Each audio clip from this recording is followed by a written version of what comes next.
Good morning. It's a late summer, nice cool day here on the MAUCH Tramway. Just wanted to give a quick update because I haven't updated things in a while. I was going to go into a lot of stuff about the locomotive, but we've had a few setbacks. I've been busy with work and a few other things. I am today doing some routine maintenance stuff. I'm painting the engine house here. You can see I actually put some trim on the windows. These are old windows I'd pulled out of a house. I just reused here, but it does let some light into the engine house. Not as much as I'd like, but enough to see what you're doing when you're in there.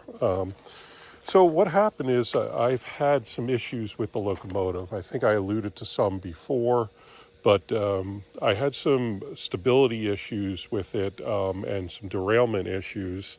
And I had been working through that, and I thought I had that solved.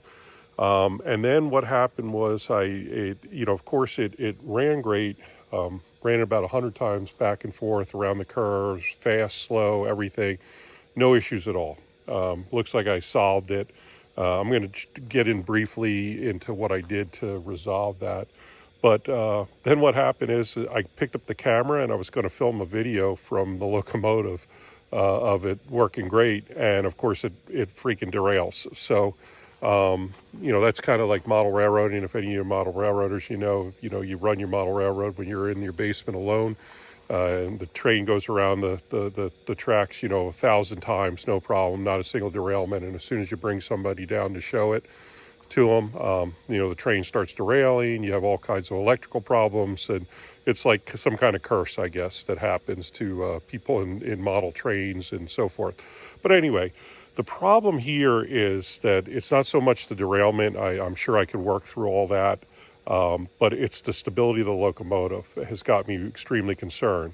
When it falls off the tracks, what happens is the springs sometimes will pop out of the trucks. Not sometimes, most of the time. They'll either go askew or pop out. And I think that's a design flaw that I'm going to have to resolve.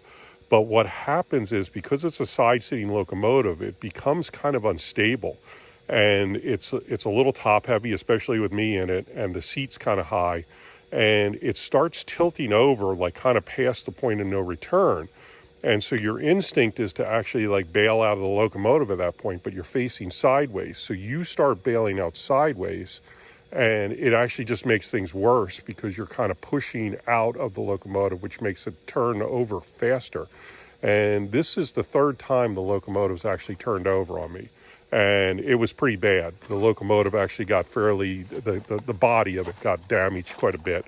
And it actually fell off here with me in it, kind of like knocked down this rock wall and ended up almost down there by like that fallen down log there.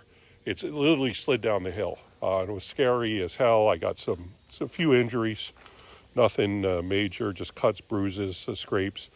But again, that's the third time it's happened. The first time it happened, actually, I had my little grandson, my 4-year-old grandson in it, and it was back there coming out of the engine house on a straight track. It just tipped over. And that scared the hell out of him to the point where he hasn't gotten back in it since then. So I've actually kind of more or less given up on the locomotive. I think it's was a bad idea to get a side-facing locomotive. I thought it would be good because I'm going to have switchbacks and I can see both directions really well with it. But it's just the design of the locomotive. If it didn't have trucks, I would say it would work. And I think there are versions of this locomotive that were built with just 2 axles and no trucks. It's the trucks that are the problem. And I believe I can resolve it. I talked to a guy that has the same locomotive that I kind of, he was the inspiration for me buying this in the first place. He said he increased the spring size and he also lowered the seat quite a bit to lower the center of the gravity. And he hasn't had any problems. So I think the combination of the increased springs and the gravity and the seat facing sideways might do well, okay, but I just don't trust it anymore. So I'm actually going to rebuild the entire locomotive at this point. I'll show you the locomotive in its damaged state. The trucks are off. You can see like this got bent. You know, the powder coating is like scraped up all over the place. One of the battery things busted out, and the battery was hanging. The locomotive was almost upside down, so the battery was hanging kind of out there. These are the trucks. They're still in good shape. The springs, sorry if it's kind of dark, but the springs go in here. And the problem is there's nothing to like grab them. There's a pin at the top here, but there's nothing on the take-up bearings here to grab them. So I'm going to probably try to drill out the take-up bearing slightly. I got to be careful I don't get into the bearing there. And I don't think I can weld because it's cast iron. I don't believe I can weld to that, or I don't have the skill to weld to that. So I'm going to have to like epoxy something in there, like some kind of rod or something to capture the spring at the bottom. These are the springs. And again, their color coding means something on these springs. And I'm not sure this is the heaviest, because when I bought them for the ones I'm building, which are these, and you can kind of see these, the springs captured at the top with the little rod. And then I'm leaving the take-up bearings, you know, kind of one piece, so they're captured in the take-up bearing. Where these, they cut off the top of the take-up bearing. They cut that top part off. So what's going to happen is I'm going to actually scrap. There's all my electrical work that I did. It's kind of a shame. I can save most of it, but I'm going to actually scrap the entire superstructure of this locomotive. And I'm going to use the body, which this is just basically bolted, like, you know, with angle brackets to this frame, which is welded actually.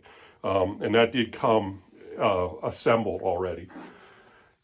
And I'm going to do a tram style locomotive with a center bench seat that I would straddle, like a straddle seat in the center, with dual controls on each end.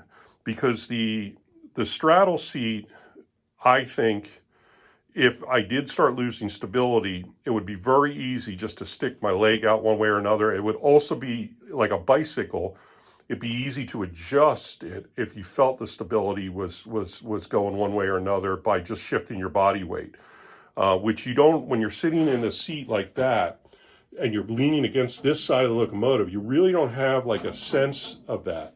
So, you know, and then the other problem is the brakes, which I had redone the brakes. I actually hooked them up, and I think they were causing the derailment, because this literally, the only truck that ever derails is the truck with the brake on it. And I think this brake cable, that is another bad design on this locomotive, and it's not a very effective brake anyway. So I'm either going to ditch the brakes on this locomotive, or I'm going to I just use the dynamic braking on this, and then have a car behind the locomotive that'll have air brakes on it. That'll be basically like a braking car that'll, you know, or every car will have air brakes. I'm not sure, but I do have an air cylinder, and I'm thinking of maybe trying to convert this. But again, I'm trying to avoid having any kind of like hose or cable that attaches to these other than the electrical, which are very flexible, because it seems that if it impedes it a little bit from moving, it's enough to derail the locomotive. You know, the flange is pretty small, so it doesn't take much to, you know, to throw the thing off the tracks if there's a little bit of an issue. So I hopefully will document that. Like I said, I'm going to have to rebuild the trucks a little bit so the springs are contained better. I'm going to take all this crap off, build a center bench, dual controls. It'll, like I said, it'll look like more like a traditional tram, which I am building a tramway. I like trams, actually. I did like the idea of the side-sitting locomotive, but in hindsight, it's maybe not the best idea for my situation. If you had a nice level railroad, the worst that's going to happen is you flop over on that. I mean, you might still get a hurt, actually, but this thing is to the point where you could get killed if I can't figure it out. So I don't want to trust it to do that.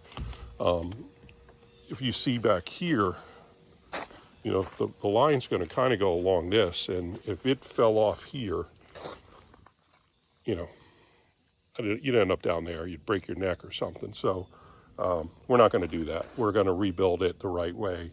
I was, you know, honestly, I was very bummed out because I really liked the locomotive and it's been running great.